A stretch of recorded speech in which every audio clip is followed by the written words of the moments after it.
विधि के विधान को नहीं बदलना चाहिए। विधि के विधान को नहीं बदलना चाहिए। ईश्वर को कभी चैलेंज नहीं करना चाहिए। यदि आपने ईश्वर को चैलेंज कर दिया तो आपके जीवन में जिसे आप सुख मान रहे थे वही बहुत बड़ा दुख बन के आ जाएगा। जो आपके, अब जैसे उदाहरण से समझिएगा, अयोध्या के राजा बनना था राम को, पर कैकेयी माँ ने चैलेंज कर दिया राम को कि नहीं, विधि का विधान भले राम को राजा बनाए पर मेरा विधान तो भरत को राजा बनाएगा। और जब कैकेयी माँ ने अपना विधान घुसाया तो कैकेयी माँ का विधान चला, बल्कि जीवन तहस नहस हो गया। इसलिए जो विधि का विधान है उसे स्वीकार करना चाहिए। आप देखो गरीब हैं, आप अमीर हैं, मेहनत करिए और अमीर बनिए। लेकिन अब आप सोचो कि नहीं जी मैं भी चोरी कर लूं, डाका डाल लूं और अमीर बन जाऊं ना। भगवान कहते हैं कर्मण्येवादी कारस्ते, तू कर्म कर, तू कर्म करेगा तो मैं तेरे साथ हूं। पर तू बाईपास अपनाएगा कि नहीं जी चोरी करके माला माल हो जाते हैं तो सर्वनाश हो जाएगा। रावण ने चोरी की, इतना बड़ा ज्ञानी होकर, इतना बड़ा पंडित होकर पराई औरत चुरा ली, चोरी की, सर्वनाश हो गया कि नहीं? बोलो हाँ मैया, रावण ने चोरी की, सर्वनाश हुआ कि नहीं? तो जब रावण जैसे ज्ञानी विद्वान चोरी करके सर्वनाश को पाएंगे तो तेरा क्या होगा मेरी मां? इसलिए चोरी नहीं, गलत रास्ता नहीं। यदि गलत रास्ता विद्वान ने भी चुना, रावण विद्वान है, रावण पंडित है, रावण ज्ञानी है, रावण भक्त है, सब कुछ है, पर रास्ता गलत चुन लिया तो आज तक पुतले जल रहे हैं। इसलिए आप गलती ना करना। इतिहास हमारा दर्पण है, हमें सीखना है कि जो गलती उन्होंने की वो गलती हमें नहीं करना। आज रावण का नाम इतिहास में लिखा गया चुराने के लिए, सीता मां को चुराने। यदि आप ऐसा करोगे तो कल आपका भी नाम लिखा जाएगा, आपके अड़ोस पड़ोस में आपका उदाहरण दिया जाएगा कि देखो उसने ऐसा किया तो क्या हुआ। इसलिए ये सबक है, सीख है। बात समझ में आ रही है कि आप सीधा सीधा काम करो, कर्म करो, मेहनत करो, पैसे कमाओ, पर गलत तरीका नहीं। गलत तरीका ईश्वर को चैलेंज। रावण ने सीता मां को चुरा के राम को क्या दे दिया? चैलेंज कर दिया कि देखो मैंने चुरा लिया आपकी पत्नी को। एक बात बताओ, रावण के भाग्य में यदि सीता माता होती तो पहले ही ना मिल जाती, वो राम के पास क्यों जाती? जो तुम्हारे भाग्य का है वो तुम्हें मिल चुका है। बोलो हाँ, तुम्हारे भाग्य की पत्नी तुम्हारे पास है, तुम्हारे भाग्य का पति तुम्हारे पास है, तुम्हारे भाग्य का धन तुम्हारे पास है। अब हुआ क्या कि दुर्योधन ने पांडवों का धन जुए में जीत लिया। बोलो हाँ, जुआ खेला षड्यंत्र से। किसने? कौरवों ने। पांडवों को बुलाया, चलो जुआ खेलते हैं। जुआ खेला और जुआ षड्यंत्र से खेल के पांडवों का जो इंद्रप्रस्थ थी सारा जीत लिया। और जीत करके क्या बोला कि अब मैं राजा। और भरी सभा में द्रौपदी के कपड़े उतारने की आज्ञा दे दी। उतारो कपड़े दुशासन लगा उतारने के लिए द्रौपदी के कपड़े। अब मुझे आप लोग एक बात बताओ कि दुर्योधन तो खुद राजा है, कहां का? हस्तिनापुर का। लेकिन अपने धन से इसे संतुष्टि नहीं है, ये दूसरों का धन हड़पना चाहता है। और जब आप दूसरों का धन हड़पना चाहते हैं, दुर्योधन का सर्वनाश क्यों हुआ? क्योंकि इनके अंदर जरूरत से ज्यादा लालच आ गया कि मैं इनका भी धन हड़प लूं। क्यों भैया? ओ मोबाइल वाले चला लो मोबाइल। दुर्योधन के अंदर लालच आ गया, मैं धन हड़प लूं। और मैया ऐसा आप लोग में से कुछ लोग करते हैं, दूसरों का धन हड़प लेते हैं, दूसरों की जमीन हड़प लेते हैं, दूसरों का धन हड़प लिया। हड़पने वालों का क्या होगा? उदाहरण दुर्योधन है, सर्वनाश हुआ। धृतराष्ट्र के 100 पुत्रों में एक ना बचा। कोई पानी देने वाला, बस मेरी मां। तुम दूसरों का धन क्यों हड़पना चाहती हो या चाहते हो? जो आपका है उसमें खुश रहिए ना, मेहनत करके कमाओ। जब आप दूसरों के साथ गलत करेंगे तो याद रखना परिणाम वही होगा जो दुर्योधन के साथ हुआ। आजकल लोगों को लगता है इसका भी चुरा लूं, इसका भी छीन लूं, इसका भी हड़प लूं। ना साहब, कोई ना देखे पर ईश्वर तो देख रहा है। बोलो हाँ, परिणाम बुरा हुआ कि नहीं? दुर्योधन ने पांडवों का धन हड़प लिया। केवल धन नहीं हड़पा, पांडवों की पत्नी भी हड़प ली। आज से ये मेरी दासी है, कपड़े उतारो इसके। अच्छा एक बात बताओ, महाभारत क्यों हुआ था? क्यों हुआ था? मैया, ओ मेरी मां, महाभारत क्यों हुआ मेरी मां? क्यों? किसकी गलती से हुआ? महाभारत हुआ, भगवान कृष्ण गए थे शांति का प्रस्ताव लेकर, दुर्योधन 5 गांव दे दो।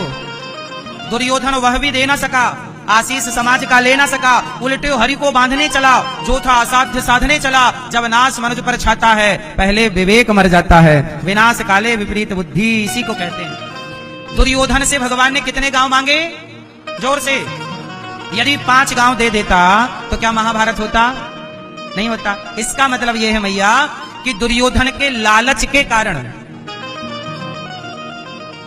पांडवों का हक पांडवों को मिल जाता तो महाभारत ना होता, और पूरा हक भी ना सही 5 गांव पर नहीं दिया। जब आप दूसरों का धन हड़प लेते हैं तो फिर क्या होता है? तो आप लोग महाभारत चाहते हैं कि नहीं? नहीं चाहते तो दूसरों का धन मत हड़पना, और हड़प लिया है तो वापस कर देना, वरना सर्वनाश की अग्नि में जलना पड़ेगा। बोलो हाँ। ईश्वर के घर देर है, God mills grind slow but sure. ईश्वर के घर देर है पर अंधेर नहीं है। संभल के चलना मेरी माँ, लाख आंख से देख रहा है तुझे देखने वाला। सच की खेती कर ले चतुर नर, समय गुजरता जाता मेरे मालिक की दुकान में सब लोगों का खाता। अब यही हुआ, आत्मदेव जी को संत जी ने फल दिया कि लो पुत्र तो नहीं है पर जिद कर रहे हो लो। आत्मदेव जी ने वो फल दे दिया पत्नी को, पत्नी ने खिला दिया गाय को, और बहन के बच्चा हुआ तो पैसों में खरीद लिया। तो धुंधली ने बहन का बेटा पैसों में खरीदा, उसका नाम रखा धुंधकारी। और गाय को फल दिया तो गाय के बच्चा हुआ, नाम रखा गौकर्ण। गौकर्ण पंडितो ज्ञानी धुंधकारी महाखला। आत्मदेव जी के घर में जो गाय थी ना, उस गाय ने भी एक बच्चे को जन्म दिया। उस बच्चे का नाम क्या रखा? गौकर्ण। और धुंधली का बेटा जो बहन का था उसका नाम धुंधकारी। अब धुंधकारी बड़ा दुष्ट हुआ, अपने बाप को मारने लग गया, माँ को मारने लग गया। आत्मदेव जी बोले हे भगवान, बेटा नहीं था तो भी रोना पड़ा, बेटा हो गया तो भी रोना पड़ा। क्या बताएं मेरी माँ, भाग्य में यदि रोना है तो रोना तो पड़ेगा। इसलिए कहते हैं संत लोग, संत जी ने समझाया था बेटे के लफड़े में ना पड़ो, पर आत्मदेव जी माने नहीं, बेटा बेटा चाह लिया। अब रो रहे हैं कि बेटा बेटा बेटा, बेटे की कामना है। लो बेटा, बेटा मार रहा है डंडे से। यदि भगवान आपको बेटा नहीं दे रहे हैं तो समझ लो उसके पीछे कारण होगा। बेटा जिन माओ को दिया, आज गौरी गोपाल आश्रम में 311 माताएं रहती हैं। हमारे पूज्य स्वामी जी ने आके दर्शन किया है। गौरी गोपाल आश्रम में 300 माएं हैं, 311। वो माएं जिन माओ के बेटा है, किसी माँ के 2 बेटा, किसी माँ के 4 बेटा, 4 बेटे हैं, किसी के 2 बेटे हैं, किसी के 5 बेटे हैं, पर एक रोटी देने का आसरा नहीं है, एक रोटी नहीं देते। बेटों से सुख मिल जाएगा, इस बात की गारंटी कौन लेगा? 2 बेटों से मिल जाएगा, आप कहते हो एक ही हो जाए, अरे एक तो छोड़ो, 5 बेटों से भी सुख मिलेगा, इसकी गारंटी कौन लेगा? इसलिए मेरी माँ गौरी गोपाल आश्रम में 311 माताएं रहती हैं। वो माएं जिन माओं के बच्चों ने निकाल दिया, ये हमारी मैयाएं हैं। एक मैया को आंखों में दिखता नहीं है, बेटा छोड़ के चला गया। एक माँ की मृत्यु हुई, हमने बेटों को फोन लगाया कि बेटा तुम्हारी माँ की मृत्यु हो गई है, आओ माँ का अंतिम संस्कार तो कर दो, कंधा तो दे दो, माँ की अर्थी को कंधा। बेटे ने मना कर दिया, महाराज जी हम नहीं आएंगे। तब माँ को कंधा भी दास अनिरुद्ध ने दिया, और माँ की 13वीं भी गौरी गोपाल आश्रम में ही हुई। गौरी गोपाल आश्रम में जो माएं रहती हैं, आपसे बस मेरी यही प्रार्थना है कि आप भी उन माओं का बेटा बनकर, बेटी बनकर साथ दीजिए। ये माघ का महीना चल रहा है, आप भी माओं को भोजन करा सकते हैं कि आज का भोजन वृद्ध माओं को आपकी ओर से होगा। आज का नाश्ता माताओं को आप अपनी ओर से करा सकते हैं कि आज के नाश्ते की सेवा आपकी ओर से। गौरी गोपाल आश्रम में हजारों संतों का भोजन पर डे होता है। अन्न क्षेत्र चलता है 12 महीने और 24 घंटे। अभी भी वृंदावन में गौरी गोपाल अन्न क्षेत्र चल रहा है। हजारों साधु संत आते हैं, अन्न क्षेत्र में भोजन पाते हैं। एक दिन का अन्न क्षेत्र आप भी बंटवाइए कि आप भी हजारों साधु संतों को भोजन देंगे। ऐसे ही अन्न क्षेत्र यहाँ प्रयागराज में भी माघ मेला में भी चल रहा है। यहाँ भी हजारों भक्त लोग जो दर्शनार्थी हैं, श्रद्धा की डुबकी लगाने संगम में आए हैं। आप लोग नहीं आ सकते प्रयागराज, तो जो डुबकी लगाने आए हैं उनको अपनी ओर से अन्नदान करके अन्न सेवा करिए। और ये हजारों भक्तों के लिए जो यहाँ प्रयागराज के मेले में जो अन्न क्षेत्र बट रहा है, इसमें आप भी सहयोगी बने। एक दिन का भोजन, एक दिन की सेवा आप करें, क्योंकि आप सबके सहयोग से ही ये सब कार्य चलते हैं। आत्मदेव जी ने खूब बेटे से कहा कि बेटा मुझे क्यों मार रहे हो? आत्मदेव जी की एक ना सुनी, बाप को डंडे से मारा धुंधकारी ने। और जब बाप को मारा तब गौकर्ण जी आए। आत्मदेव जी रोने लगे, हे बेटा बेटा। तब गौकर्ण जी आए और गौकर्ण जी ने कहा, देहे स्थिमान से रुधिरे विमतिम त्यजत्वम जाया सुता दिशु सदा ममतां विमुञ्च पश्यानिसं जगदिदं क्षणभङ्गनिष्ठं वैराग्य राग रसिको भवभक्तिनिष्ठः। गौकर्ण जी ने अपने पिता को जो ज्ञान दिया, उस ज्ञान का नाम ही गौकर्ण गीता है। वो ज्ञान की जरा बातें मैं आपको सुना दूं, सुन लो, काम आएगी। सुनो, गौकर्ण जी से कह रहे हैं पिताजी मेरे बेटे ने मार धुंधकारी ने मारा ना। तब गौकर्ण जी कह रहे हैं पिताजी देहेष्टिमान से रुधिरे, आप कह रहे हो मेरे बेटे ने मारा, तो ये बताओ बेटा आपका है कि शरीर का है? मैया ये बताओ आपका बेटा है? कितने बेटे हैं आपके? कितने बेटे हैं आपके मैया? भैया 2 बेटे हैं आपके? भैया आपके कितने बेटे हैं? 2 आपके ही हैं? कंफर्म? 2 बेटे हैं इनके। सुनो मैया आपके कितने बेटे हैं? 2 आपके ही हैं? कंफर्म है ना? पीछे वाले दादाजी कितने बेटे हैं आपके? 2 आपके ही हैं? कंफर्म है? कह रहे हैं हमारे बेटे।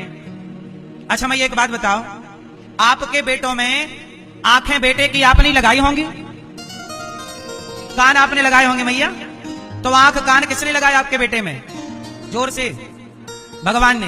तुमने क्या लगाया है? तुम्हारे बेटे में तुमने क्या लगाया? एक बाल भी लगाया हो तो बताओ, एक रोमा भी लगाया हो तो बताओ। बोलो हाँ लगाया। तो काहे कहते हो कि मेरा बेटा है? झूठे ही बाप बने बैठे हो।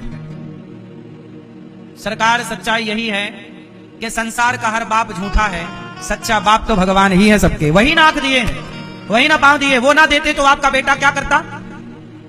तुम्हारे बेटे को आंख किसने दी? कान किसने दिया? जीवन किसने दिया? तुम्हारे पेट से मरा हुआ बेटा निकलता तो तुम क्या कर लेती मेरी माँ? तुम्हारे बेटा यदि जीवन जीवित निकला है तो उसको जीवन देने वाला कौन? आपके बेटे को जीवन आपने दिया कि भगवान ने? तो फिर बेटा आपका हुआ कि भगवान का? भगवान का बेटा है, भगवान की बेटी है, लेकिन आप लोग कहते हो मेरा है। क्या लगाया तुमने? एक रोमा भी लगाया हो तो बताओ। फिर दिया लिया कुछ नहीं और बस मेरा है। इसी अभिमान से उतरना है कि मेरा बेटा। बेटा मेरा नहीं है, बेटी मेरी नहीं है, तो कौन मेरा है? मेरे तो गिरधर गोपाल, दूसरो ना कोई। भगवान मेरे, भगवान मेरे हैं। ये तो आप नहीं कह रहे हैं बेटा मेरा है, ये कह रहे हैं। वो सच्चाई यही है मेरी माँ के बेटा आपका नहीं है। है? चलो छोड़ो बेटा, ये बताओ ये शरीर आपका है? जिस शरीर में आप रहते हो मैया, ये शरीर किसका है? यह आंख आपकी है? यदि आंख आपकी है तो बुढ़ापे में कम दिखने लगा, आपने रोका क्यों नहीं? कान आपके थे तो बुढ़ापे में कम सुनने लगा, रोका क्यों नहीं? पैर आपके थे तो बुढ़ापे में कम चलने लग गए, दर्द होने लग गया, रोका? अच्छा ये बताओ मैया, आप बूढ़ी हो गई, जीवन शरीर आपका था तो आपने शरीर को बुढ़ा क्यों होने दिया?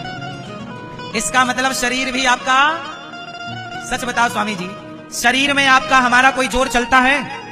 कोई नहीं चाहता कि हम बुढ़े हो जाएं, पर सबको बुढ़ा होना पड़ रहा है कि नहीं? इसका मतलब शरीर हमारा, कोई है जो इस शरीर का स्वामी है, कोई है जो इस शरीर का मालिक है, जो इसे लड़कपन से जवान कर रहा है और जवानी से बुढ़ापे की ओर ले जा रहा है और बुढ़ापे से जर्जरता की ओर और मृत्यु की ओर ले जा रहा। बोलो हाँ।